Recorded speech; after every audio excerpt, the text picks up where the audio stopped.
Can you imagine blowing your entire $750,000 life savings on a dream ranch, only to have a pack of clipboard-wielding HOA tyrants storm your land like they're the law? That's exactly what happened to me, and let me tell you, they picked the wrong guy to bully.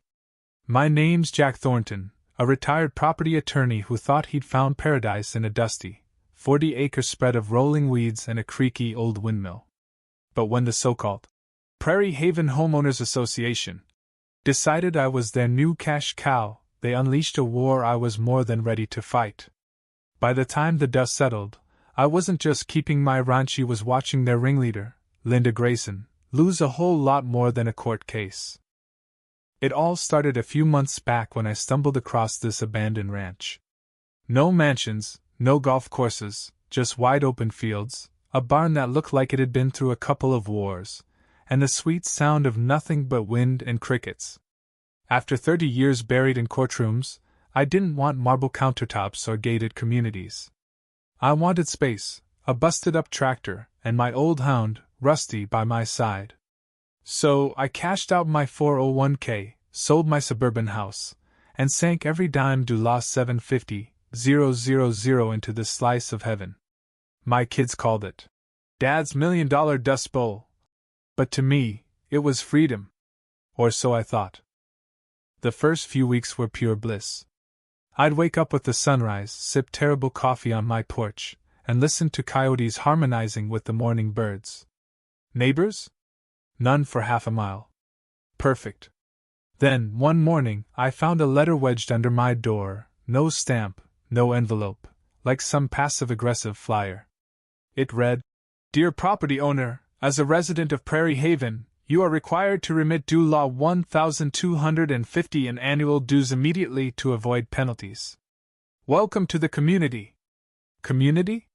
The nearest paved road was a 10-minute drive. I figured it was a mistake, tossed it in the junk pile, and went back to fixing my porch. That was my first mistake. A week later, 3 women and a guy in matching green polos with Prairie Haven HOA logos rolled up my dirt driveway in a shiny SUV, looking like they were on a mission from the bureaucracy gods. Linda Grayson stepped out first, clipboard in hand, her face pinched like she'd just bitten a lemon. Behind her, Carl, who hadn't cracked a smile since the Reagan era, unfurled a laminated map and started poking at it like he was planning D-Day. Linda cleared her throat. "You're in violation of several community standards, sir," she said, voice dripping with fake sweetness. I blinked. "Lady, the only community out here is me and the tumbleweeds." She didn't flinch. According to them, my ranch fell under their historical influence zone, a fancy term they'd made up to justify retroactively forcing me into their HOA. They handed me a rulebook thicker than a Bible: no fences over 4 feet, no unsightly vehicles, no unapproved landscaping, and a maximum of 2 pets. Goodbye cattle pens, tractor, wildflowers, chickens, goats, and half my sanity. Oh, and they demanded due law $1,250 a year in back dues for 5 years, even though I'd owned the place for 2 months. I laughed. They didn't. Linda's lips pursed so tight I thought her face might crack. "You have 2 weeks to comply, or we'll begin enforcement." She sniffed, and they peeled out, kicking up a dust cloud that had me coughing for an hour. Then the love notes started. Violation notices showed up daily. My faded barn was an unauthorized color scheme. My tractor was a due law 50-a-day eyesore. My native grass was an unmaintained lawn. They summoned me to a disciplinary committee meeting. It'd have been funny if it wasn't so infuriating. Soon, Linda's crew was patrolling my fence line, snapping photos of my tools, my goats, even Rusty napping on the porch. One day, I caught Linda herself measuring my barn with a frayed tape measure. When I asked what she was doing, she smiled like a snake. "Ensuring compliance, neighbor." It got worse.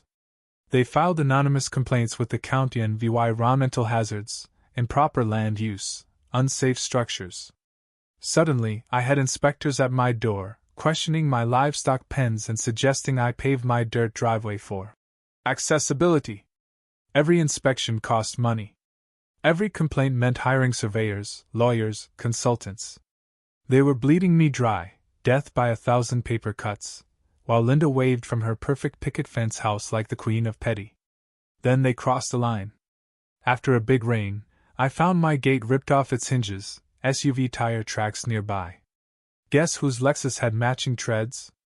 A week later, the county slapped a demolition notice on my barn, calling it an unsafe hazard, thanks to Linda's helpful paperwork. It had cost Dula $60,000 to meet modern codes, or they'd bulldoze it. 2 days after that, my water stopped. I hiked to the wellhead and found the wires cut, a laminated note zip-tied to the pipe. Unsafe well installation, cease use immediately. Prairie Haven compliance. No signature, just Linda's venom. My blood boiled.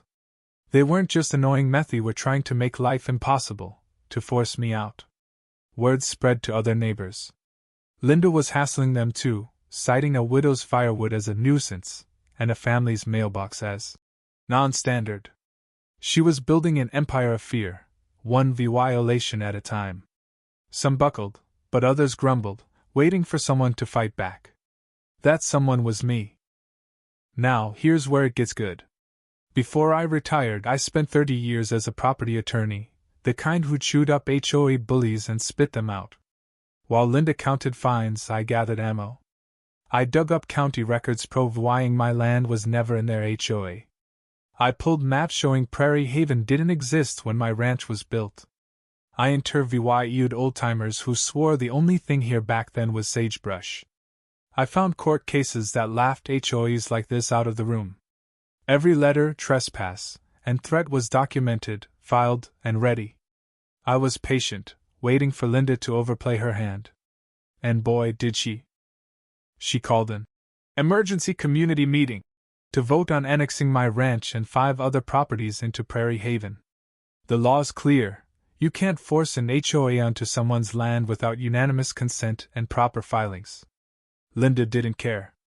She faked ballots, forged proxies, and claimed the community, overwhelmingly, voted to absorb my land. It was so illegal it was almost comical.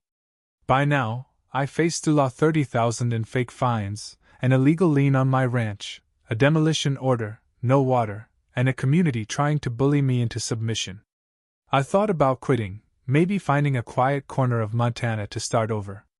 But then I pictured Rusty on the porch, the widows scared to chop wood, my barn built by tougher hands than mine. This wasn't just about property, it was about standing up to bullies, about freedom you don't vote away at a potluck. So, I dusted off my briefcase and got ready. Linda's big mistake was inviting me to her celebration of unity.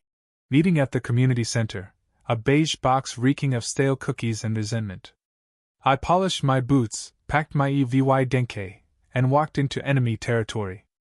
The parking lot was packed with golf carts and SUVs, retirees milling like it was bingo night. Linda, in a neon pink blazer and earrings like chandeliers, greeted me with a fake smile. "Welcome, neighbor," she chirped. I tipped my hat and thought, "Oh, you're gonna regret this." The meeting started like a bad reality show. Linda strutted to the podium, preaching about community strength and new dues, restrictions, and fines. She warned that resistors would face legal consequences. I raised my hand. The room froze. "Mind if I say a few words?" I asked, calm as a breeze. Linda hesitated but couldn't say no with everyone watching. I took the microphone, briefcase in hand, and started slow. "Lawyers don't swing while we build the trap, then let you beg for the hit." I thanked Linda for her dedication, earning chuckles. Then I asked, "How many of you knew Prairie Haven can't annex properties without unanimous consent and county approval?" Murmurs spread. Linda's smile twitched.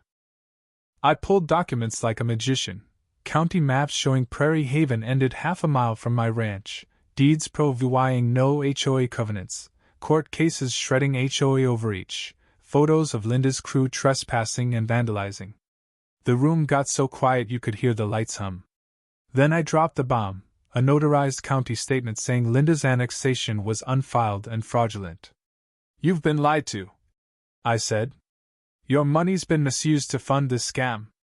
Gasps echoed. Linda looked like she'd been sucker punched. Before she could speak, I pulled a criminal complaint listing fraud, trespass, vandalism, and misuse of funds. Right on cue, the door swung open. A deputy sheriff strolled in, took the complaint, and said, Linda Grayson, you're under investigation. Come with me. Silence. Someone dropped a cookie. Linda sputtered, face beet red, but the deputy led her out. The room shifted. Neighbors who nodded at Linda now stared like they'd seen a mask fall. The HOA board crumbled like a bad cake. Without Linda, they canceled the annexation, voided fines, and begged not to be sued. I walked out into the sunset, Rusty at my heels, my ranch mine again. Linda? Her empire of fear collapsed, and last I heard, she was facing charges and a very expensive lawyer bill. This fight taught me something. HOAs can keep things tidy, but when power-hungry types like Linda take over, it's not about community, it's about control. Rules should serve people, not chain them. Communities grow from handshakes, not citations, from porch chats, not inspections. If you let bullies like Linda win, you're not just losing land, you're losing freedom. So stand your ground. Fight smart. And never underestimate an old guy with a briefcase and a bone to pick.